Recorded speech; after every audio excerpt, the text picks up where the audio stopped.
Hello बच्चों, आइए हम प्रश्न देखते हैं। प्रश्न है हमारा, जब डायनासोर्स विलुप्त हो गए तब पूर्व मैमल्स ने प्रतियोगिता से स्वतंत्रता पाई। क्या मानव को यह सुनिश्चित करने के लिए कार्य करना चाहिए कि प्रतियोगिता से इस तरह की मुक्ति हमारे लिए या अन्य जातियों के लिए जारी रहे? इसके लिए पहला विकल्प है नहीं, क्योंकि यह कहना असंभव होगा कि कौन सी जाति प्रभावी होगी यदि अन्य जाति विलुप्त होती है। दूसरा है नहीं, क्योंकि यह वह जाति जो प्रभावी होगी मनुष्य के विलुप्तीकरण का कारण बनेगी।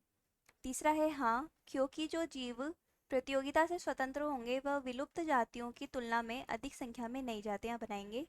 और चौथा है हाँ, क्योंकि जो नई जातियां विकसित होंगी वे विलुप्त हुई जातियों की तुलना में अच्छी होंगी।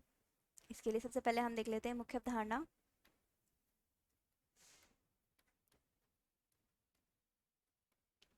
जिसमें हम देखते हैं कि जो डायनासोर्स थे वह विलुप्त हुए थे। उस समय पूर्व मैमल्स जो थे, उसमें हम उदाहरण देख लेते हैं मैमथ का। जो डायनासोर्स थे, डायनासोर, ये क्या थे? एक प्रकार के प्रभावी जीव थे जो कि दूसरे जीवों पर प्रभाविता दर्शाए हुए थे। तो इनका और दूसरे जीवों के मध्य प्रतियोगिता अधिक पाई जाती थी। जब डायनासोर्स समाप्त हो गए तो जो पूर्व मैमल्स थे उनके और डायनासोर्स के बीच में किसी भी प्रकार की प्रतियोगिता नहीं थी। प्रतियोगिता नहीं बची। तो इसकी वजह से क्या हुए, जो मेमथ थे या जो पूर्व मेमल्स थे वह स्वतंत्र हो गए।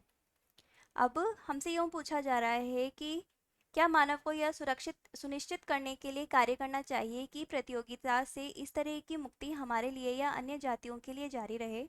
तो इसमें हम देखते हैं कि जब भी कोई जाति जो होती है विलुप्त होती है, जाति क्या हो रही है?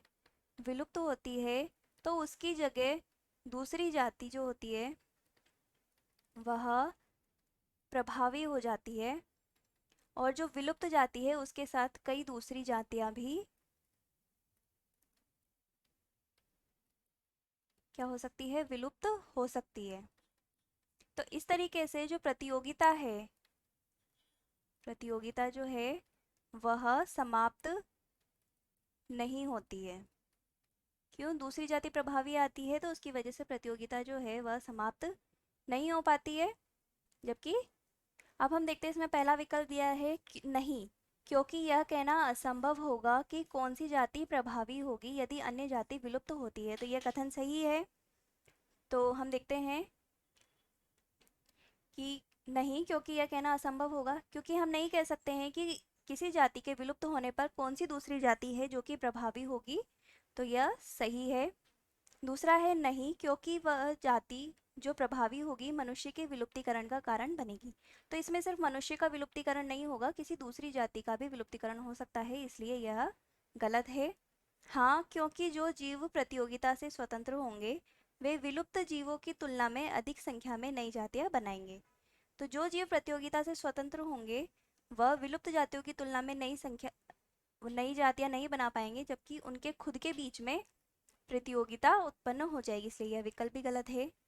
चौथा है हाँ, क्योंकि नई जातियों विकसित होंगी वे विलुप्त हुई जातियों की तुलना में अच्छी होंगी। ऐसा नहीं है, क्योंकि जो जातियां विकसित हो रही हैं वह प्रतियोगिता की वजह से विकसित हो रही हैं, उनके बीच प्रतियोगिता कम हो गया है इसलिए विकसित हो रही हैं। इसलिए यह विकल्प भी गलत होगा। तो हमारा जो उत्तर होगा वो होगा विकल्प ए। आशा है आप उत्तर समझ गए होंगे। धन्यवाद।